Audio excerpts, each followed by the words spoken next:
Thank you so much, Brother Christian, for that talk. She just gave us very informative, very deep, a lot to unpack and a lot to think about. There's a hand. We are actually supposed to be closing now, but I'll give just a moment for those who have some questions. I've seen a hand by Kim Poole. I hope I said that right. Um, and any other comments and questions that might be there uh, after. So Kim, can you go? I have a question about your thoughts on what the work of Paulus Gerdes, the Mm. mathematician. Yes, yes. I actually met him. He came to Durban once and had us Mm. doing that. And I thought it was so interesting that here's this uh, actually a white person trying to get us to look at the math that's already within us, Hmm. basket weaving, through all the things that we actually already do. And how is it that we are not able to decode that we are actually performing the math? We're doing it. We do it. We're not thinking about it, but we do it. It's Mm. embodied in us. So yes, that was my question, and then I'm seeing two other Mm. people come in. Mm. Mm. Yeah. So did you want me to comment on that? Yes, Oh please. yeah. I mean, yeah. So he is a, I believe he was a Portuguese brother, Yes, and he he was actually Dutch, but then moved uh, to Mozambique in the 70s and yes, started yes. doing Portuguese. So he tried, like you said, he tried to open our eyes to the fact that we are already doing advanced mathematics on the continent. We are already doing these things. When you weave a basket, that is a pattern, that is mathematical. You see, and the basket itself is a mathematical object. So we are doing these things already. It's just a matter of our conscientization, and that is why I'm saying that we need to team up. Because when you talk about intangible phenomenon, we're also talking about what in Marxism would be called false consciousness, which in sociology is also called misrecognition. You see, where you are seeing something, but you're not actually seeing it. You are seeing it, but you are blind because you're not seeing what you are supposed to be seeing, or you don't even know that what you are seeing is what it is. So there is a need for us to if you like, bring to light, which is what education is, in educere, to bring out of darkness. So going forward, the work of Brother Geddes is something that we will have to, if you like, draw the attention of us to. Yeah, and what he has said has to be in the African mathematics classrooms. You know, Absolutely. I mean, how many classrooms have you gone to see basket weaving being analyzed in a mathematics classroom in Africa? None. Precisely. Thank you. Okay. Can Kim Paul go and then Dr. I can't see the full name, but Dr. Jules and then Dr. Nana afterwards in that order, please. Thank you so much, Asante Sana, Madasi Pa, all the ways. Um, I just want to first and foremost say thank you to the professor, um, Agbodza. I hope I said that correctly. Bra- I certainly tried, brother Christian, brother Kwame, call me that. Brother Kwame. Yes. Um, so I have so many questions. I'm going to try to narrow it. Um, the first question is in reference to the comments you made in between presentations in reference to the confidence and the lack of knowledge around inferiority complex that you brought with you to the diaspora when migrating um, from the African continent to the diaspora and how it was foreign. Um, I noticed that in your presentation, not so much, but in the presentation that you spoke to, a lot of the references being made were to Dr. Wade Nobles and many of those diaspora-born African psychologists that have contributed to the field of psychology and psychiatry, the basis for the African-centered self-esteem and confidence. And in addition to that, I heard you also quote the Nation of Islam within your speech. And Farrakhan, we are all familiar with what he was able to actualize as a result of his relationship to understanding the vibration of his spirit in whatever way it was translated and then regurgitated to us through the Nation of Islam. It seems to be the same vibration of liberation and sovereignty of the African mind. And so my question, I guess, is twofold. Can you tell me of examples where the African spiritual sovereignty that you reference has been actualized in the 21st century on the African continent that taught you the sense of, I guess, inferiority, lacking, or great confidence that you brought with you to the diaspora? Can you give us an example of where that sovereignty, that spiritual sovereignty, where those schools of thought around mathematics and divine sacred science are still being practiced and as a result have produced a level of sustainability, a model that we can replicate or go and visit or stand inside of as an institution. Can you speak to where that example is? And the other side of that question is, though you did mention the Nation of Islam and Farrakhan, and the speaker before you mentioned Dr. Wade Nobles, I believe Dr. Marimba Ani, as well as an example. Can you, through a comparative analysis, though language may have been lost, point to an example that you may have seen of this divine science or the replication of patterns, maybe that have come into the diaspora through whatever means, the ripple effect of the vibration, an example of where you have seen that in a transformed or creolized state in the diaspora where you found, where you find yourself now. If you could give us an example of that. I'm sorry that my question was convoluted, but thank you for attempting to answer in advance. Yeah, that's fine. I'll be brief. So, so an example. So, where did people like myself get that sense of lack of inferiority, that we've never felt inferior to anyone? Where did that come from? Well, it came from the environment in which we were born.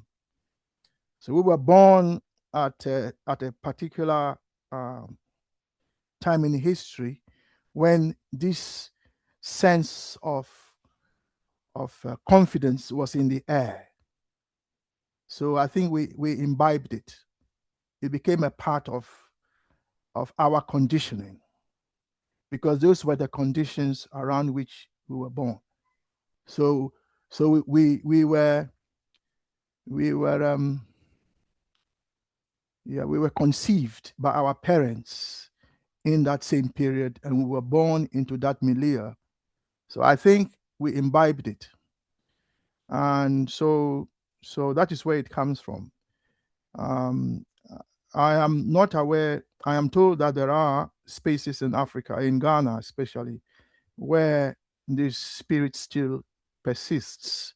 There are some specific schools that teach this, but I can't vouch for it because I haven't been to look. But when I go back home, I'll go and look. So the short answer is, sister, it was in the air.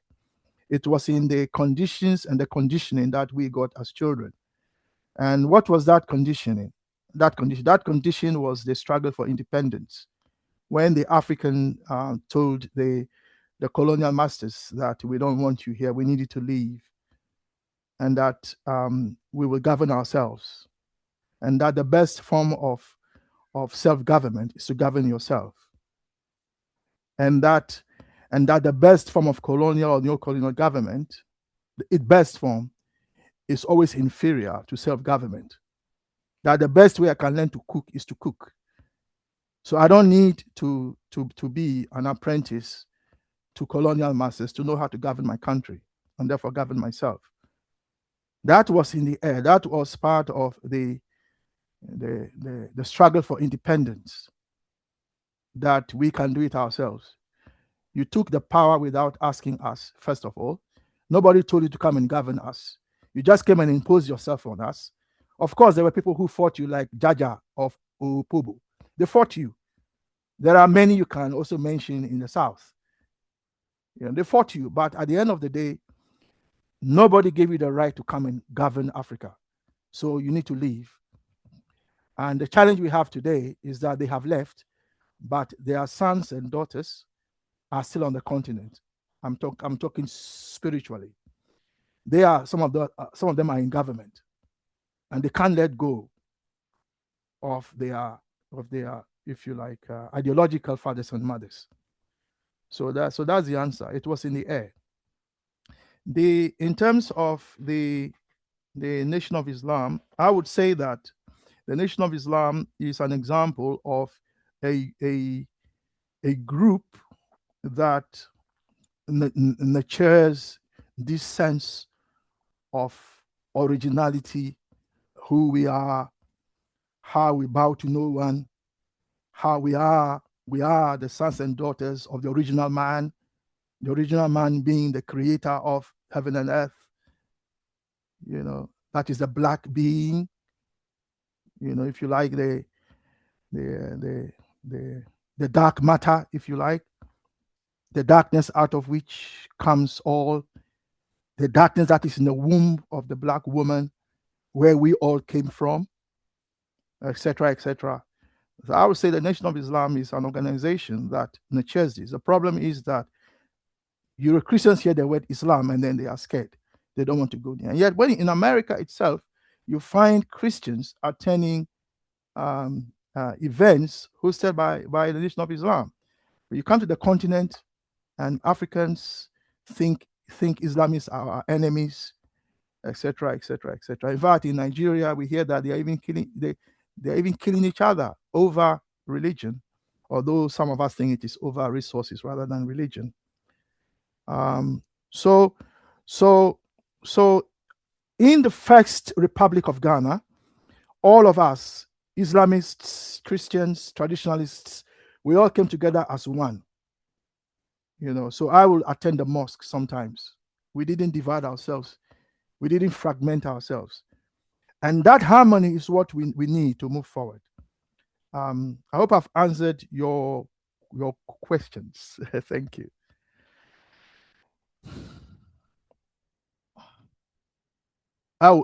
So when I came to the UK, I had no sense of inferiority.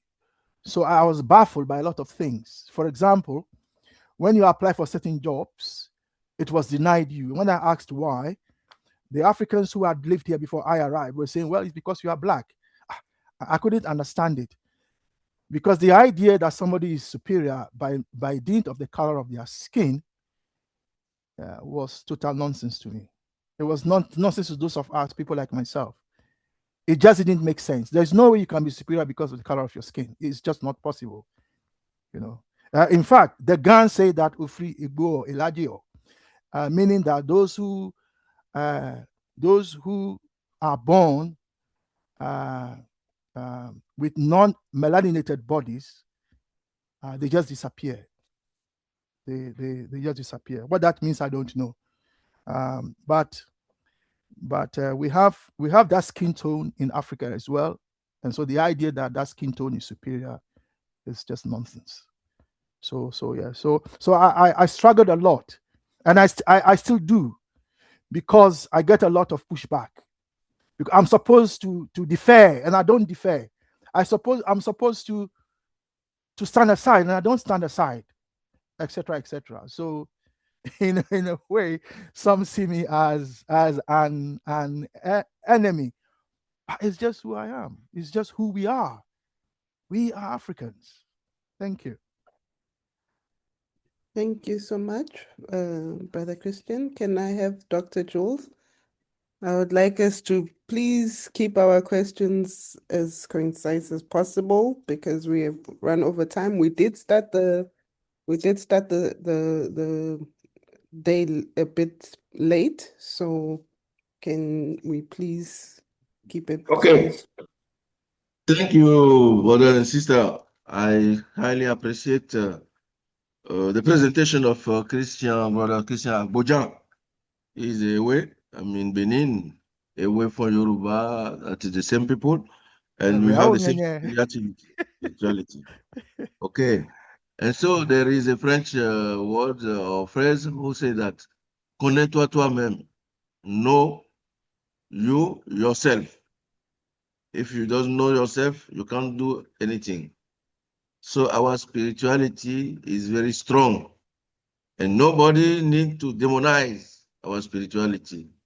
And you have to take it strongly. And I'm always happy that Ifa was taken to the Caribbean, to the America, by the people who were enslaved, although they were forbidden to practice their religion. Ifa still alive forever, eternally. Thank you.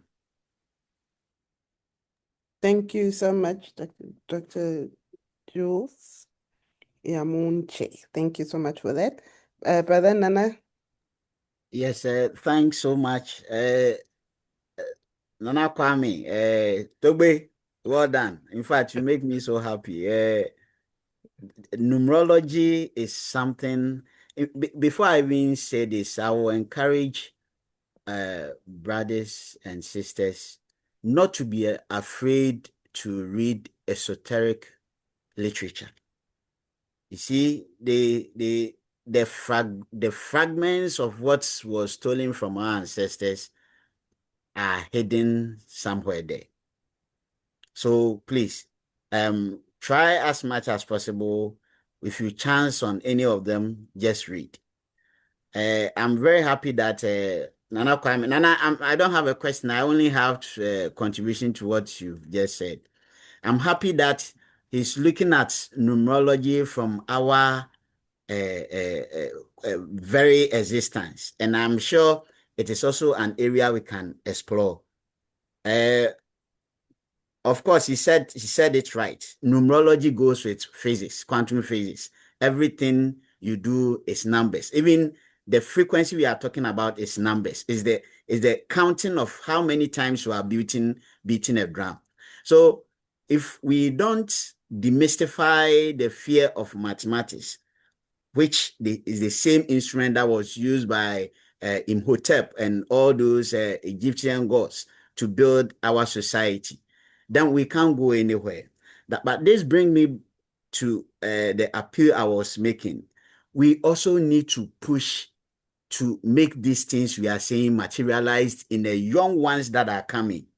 If we come to satisfy our curiosity on symposiums like this and that, and it's done, we have the knowledge. Sometimes even difficult to transmit or transfer this knowledge to your children in the house, because many homes are divided by these religious sentiments, for Western religion sentiments in the homes. The man may be very akin to what we are doing, but the woman wants to go and praise God. He wants his children to be pastors and staffs, and then there's a need to institutionalize what we are teaching now, coming from the indigenous mathematics, coming from indigenous spirituality, and so forth. So the both societies we have built here, NATAV, ASEV, all that, we should start putting up structures, whether physical structures or whatever structures, to start training the young minds. Here I said it earlier, here in Ghana, we are trying to start a school for indigenous knowledge system. In fact, we want to bridge it with the Ghanaian education system so that we are not kicked out. But we'll make sure that speakers who are here and have the passion to come and support in drafting curriculum and other things, so that all what we are doing here is not just in the air. Then we can pass it on to the younger ones. Those are the targets. We are about to go. If we don't recreate them, we'll go and then nothing happens. I thank you very much for the opportunity. Thank you. Chair, if I may just comment briefly on what Nana has said. So Okay. we'd like Nana to know that we are ready to partner with you and ACIPS to do what needs to be done. But the reason your presentation is interesting, I'll be very brief, Nana, is because of this. You see, Western philosophy and ideology rests on what is called atomism. Yeah. Now, atomism is a physical theory in science that says that used to say that the building blocks of life are atoms, and atoms, if those of us who went to school in those days, we were told atoms can neither be created nor destroyed. Now, this was before subatomic particles were discovered. You see, now, why what you said is interesting is because, and many people don't realize this,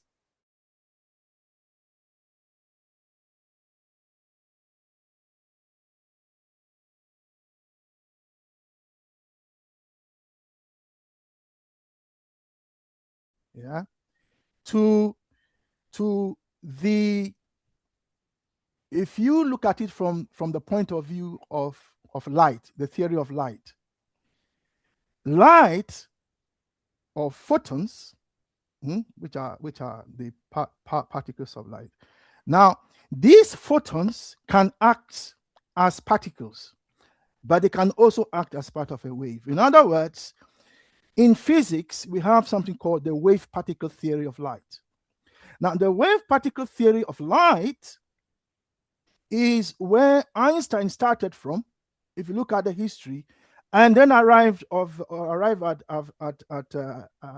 the special theory of relativity, and then later on the general theory of relativity. And then out of that emerged Niels Bohr and others who talked about quantum physics, which is to look at matter at the smaller level. In other words, I'm saying that what we are saying is that what we are saying is Ubuntu, that you are not an individual particle, you are part of a wave. That is the point. And that wave goes back into the past, the ancestors, yeah. It's communal today, yeah. That wave is present today, and then it goes into the future. So you are part of a wave, and that wave goes to the past. So in other words, Ubuntu, you are part of a community already. Therefore, reject this Eurocentric philosophical basis that you are particles, that you are individuals, that you can do it by yourself, that you don't need community, you don't need family, you don't need the nation. No, it's not true. So one of the contributions of conscientism, some of us believe that's one of the reasons why Nkrumah had to be removed, was that Nkrumah, in conscientism, therefore, was proposing to us Africans a new social theory. Thank you. Thank you. I'd like to make a suggestion since we've gone past time. Can I officially close today, but we can carry on with discussions for those who still have questions, and who still have the energy to keep for us to listen in on and debate and coming in and contribute to the conversation. So can I get thank you, Brother Christian. I would like to see other people. Do you agree with me? Can I officially close the session so that those who need to go can go? Those who want to remain behind can remain behind unofficially for the conversation. Otherwise, we still have tomorrow as well. And Yeah, okay. Okay, yeah, accepted. Accepted. Okay, wonderful. So on the closing, it was reflections by Dr. Nana again, Baudi. But I would like to just say a few words to say this has been a very informative symposium, day one. There's so much knowledge and information that I have learned, and I need to digest and process. And there are a few questions in the chats that have come up. I think a lot of them have the feeling or the sentiment to me of, okay, we kind of understand where do we start? Where do we start? And also the sentiment that we need to have more of these conversations, and we will. I did say in the chat. And I think as we go deeper into this, there's a lot more questions, like someone asking, where do we draw the line between culture and spirituality? Um, can you be cultural and not spiritual? I think that's a brilliant question. And maybe tomorrow some of these questions will be answered, and maybe we'll have even more questions. I don't know. But I want to say from my side, thank you very much to all the keynote speakers and the presenters who have come through.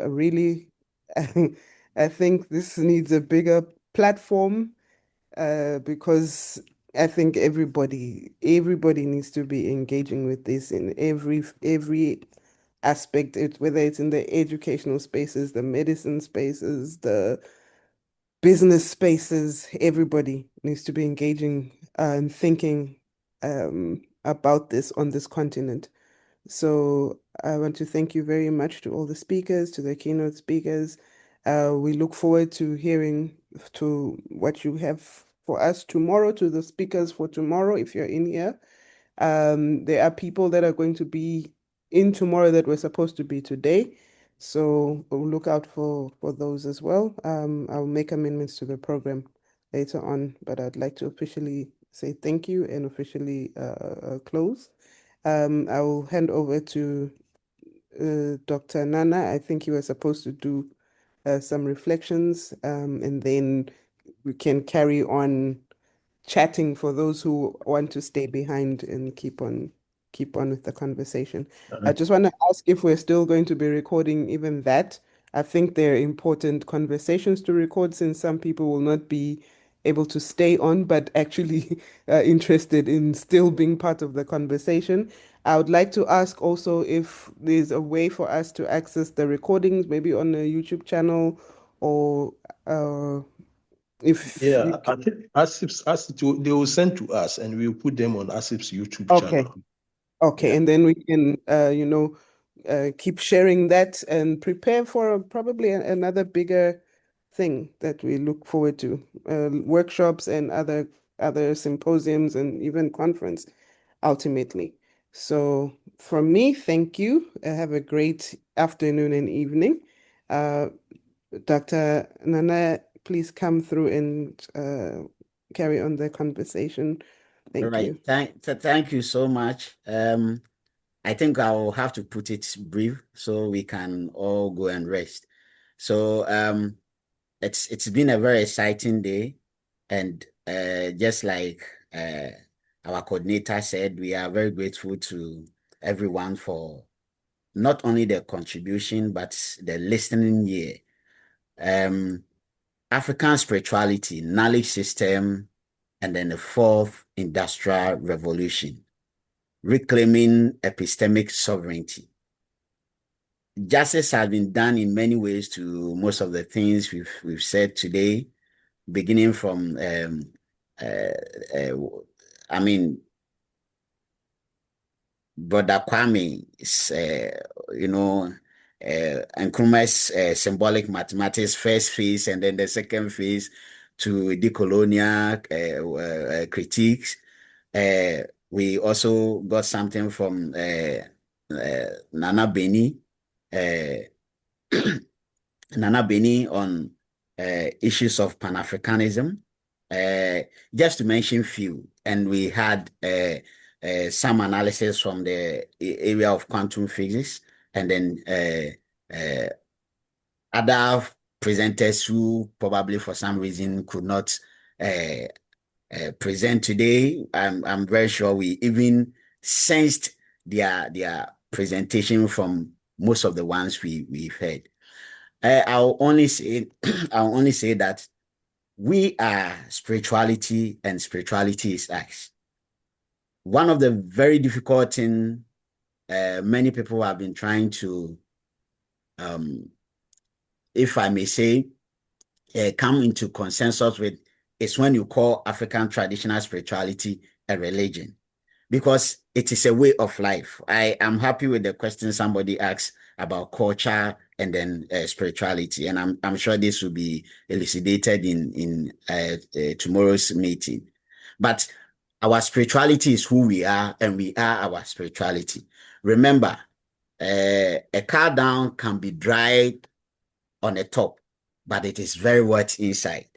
We only need to wake up. All what we're doing is a process of waking ourselves up. Let us find the right tempo, and I'm very sure we can make a lot of difference. We thank ACIPS, we thank all the coordinators, and we thank all the participants. Thank you very much for today. Thank you. Thank you so much, Brother Nana. I just have one more thing to say. Tomorrow the program starts at 8. Today I had people, I don't know if you were still waking up or what was going on, but we only ended up we just decided to start off at 8:45 because we were going to wait for people. We didn't know what time they were going to come in. And I understand some people had technical difficulties. And I also understand the early morning runs, dropping kids off at school, trying to get to office and all of that. So the program starts at 8 tomorrow. And I just wanted to find out if you would rather it starts at 8 and it's supposed to end at 2:40. But I'm thinking that we start maybe at 9 and end at 3:30 to give people a chance to come in. Does that make sense to anybody? But I think there are people here that are not that were here earlier that have the program and but I will communicate in the ACIPS group as well. But I just want to get a yes or a no. Yeah, can I make a suggestion? Yes. Because some have already got information that will start at 8 South African time, they will still be coming to the meeting. So Okay. we will go ahead and open the meeting anyway. Okay.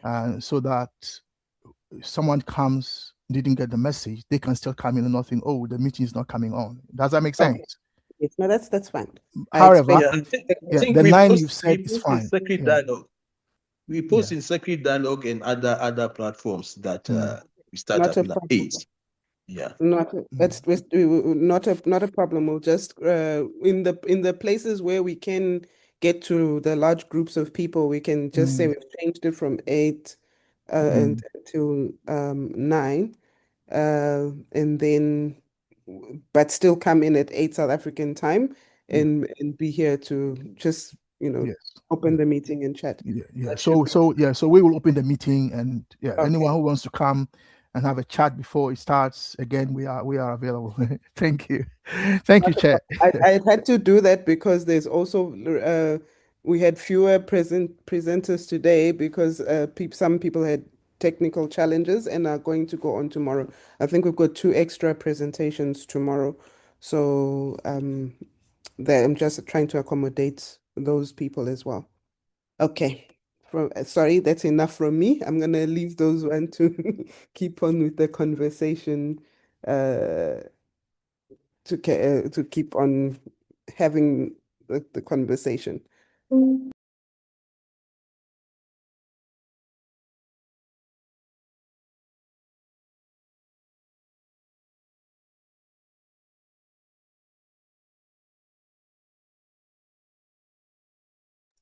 So the meeting we can continue with questions or contributions until we are tired.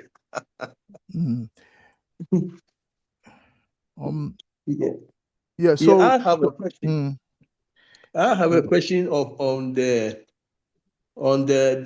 biblical or the Abrahamic literature. Let's make Abrahamic literature because they are almost the same thing. As to what will be the benefit in adopting this literature, and then also with archaeological findings not ever locating any kind of bones and all those things actually support the fact that these people have been wrongly named, or whatever happened, that you live in a place, dinosaur bones have been found, but then the human beings that have been talked about, we can never trace even a single bone to actually say that they lived on this land. So it supports that maybe there's that kind of misrepresentation in the names. So, on the whole, my question is, what can be done? And then what is the benefit if we adopt this Abrahamic literature? Especially with those from the Arab side, which actually has a little bit of violence and some kind of antagonistic sentiments in them. Yeah. Yeah, I mean, if you ask me, Benny, I would say that by Abrahamic literature, you mean what, the Bible, the Quran? Yeah, Quran, and then these ones. Yeah, but if The yeah, okay, Judaism. yeah, but if you go more broadly, Islamic literature is more than just the Quran.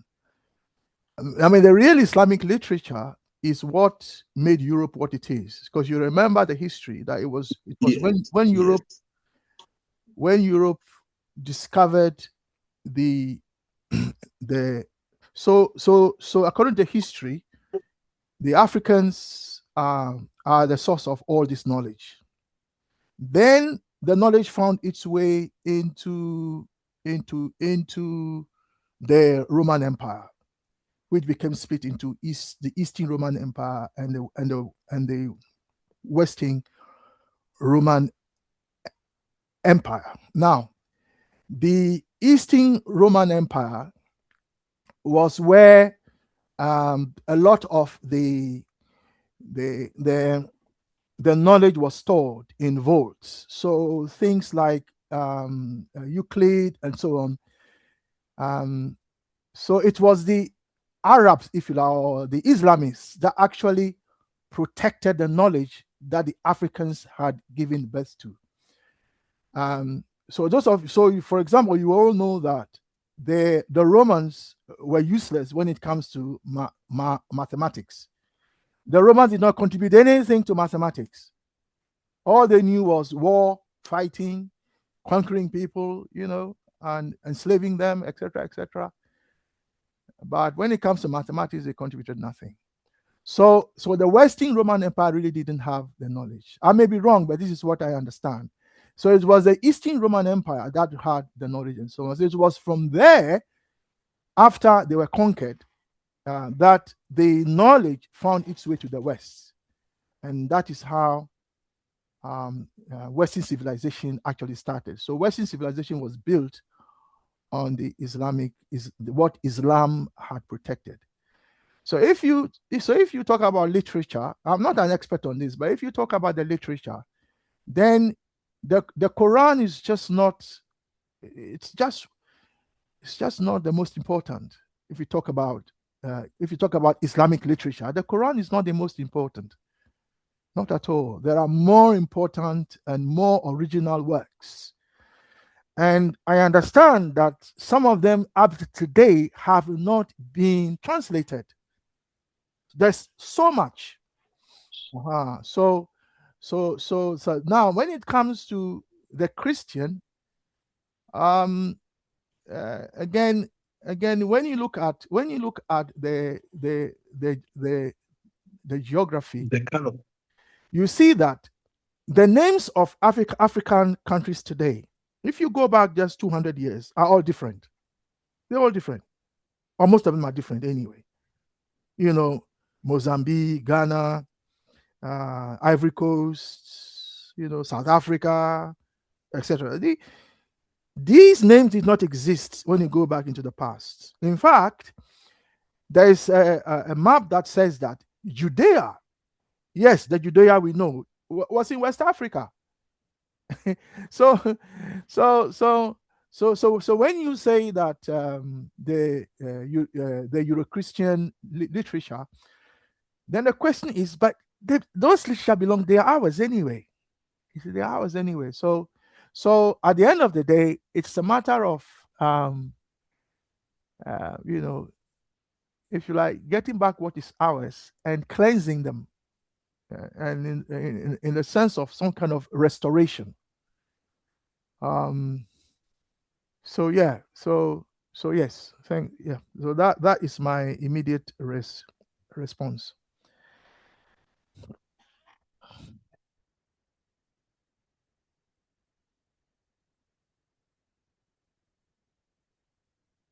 Yeah, other comments and questions for those of us still remaining.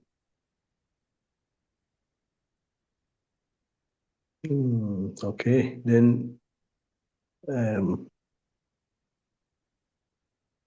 have a yeah. quick question. Yeah. Can I ask a quick question? Yes, please. Why do we need Yes. religion when we have spirituality?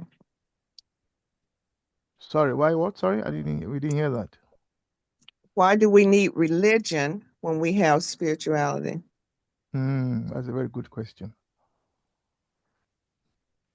In fact, in consensus, Nkrumah doesn't talk about religion. He talks about the cultures, Euro-Christian culture, Islamic culture, you know, traditional African culture. So the issue is the culture rather than the religion. The religion, if we use that word, is part of that culture. You see, so if we have spirituality, I suppose, has a broader meaning. But yeah, you are right. Why religion? But religion, as we understand it, is an organization. It's a way of organizing people for power and domination, and so on and so forth. So in the new Africa, the argument is that people can believe whatever they like, people can worship whatever they like, but the African nation has to be secular. You know, that we should not impose any religion on anyone. You understand? And whatever your religious belief, do not come into the public space and seek to impose that on anyone.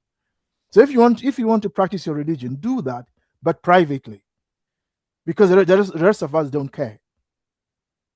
You know, because one, we don't believe in that religion anyway, etc., etc., etc. You see, but at the end of the day, culturally, all of us, whether you are a traditional African, a Euro-Christian, or an Islamite, you have a responsibility to build a society in which all of us are free, united, and developed, where that society develops in such a way that all of us, irrespective of where we come from, have access to life and human happiness. You see, that life and human happiness must not be limited by religious persuasion. And if we all accept that, then it means that we have to build a new building. You can call it a mosque, a cathedral, whatever. But that building must be all of us at a cultural level, polished like bricks that are laid one on top of the other, so that we have a building, an altar, if you like, a building that goes all the way to the heavens and down into the soil. that represents all of us. And that is harmonious growth, harmonious development. So it doesn't matter whether I am an Islamite, you're a Christian. I respect your right to life and human happiness, etc., etc. So Follow-up yes. question. Follow-up question though, what colonizer has colonized without a religion? It seems to me it's built into the religion. If the religion says that I'm better than you, if you're not Christian or Islam or Judaism, it's the chosen people, or Christians are going to heaven, whatever. Even I found Buddhists even sometimes had guns, and so every colonizer I've seen, and I don't know everything obviously, seems to add religion to their colonizing plan. Is there one that spread through love and peace and unity? Is there even one? Yeah. So I mean, if an external culture is coming to colonize another culture in order to extract, because that is why it's all about extraction. That's why they colonize, is to extract resources. That ultimately is what it's about. Then religion in that sense becomes a tool of exploitation. And so they will use that as a tool, as an instrument of domination. So in that sense, yes, there is a passage in the Quran. I think it was the Quran that says Abraham was not a Muslim, and he was not uh, a Jew. Abraham was not a Christian. So the three Abrahamic traditions that his, if you like, his spiritual children are fighting over, he himself was none of those. He was neither a Jew nor an Islamite nor a Christian. So why are you these children fighting over this? You see. So if Abraham is your father, and Abraham was a black man, he probably was a Zulu man or a Yoruba man or a Ga or an Ewe. He was not an Arab, and he was not a European. That we know. Then your father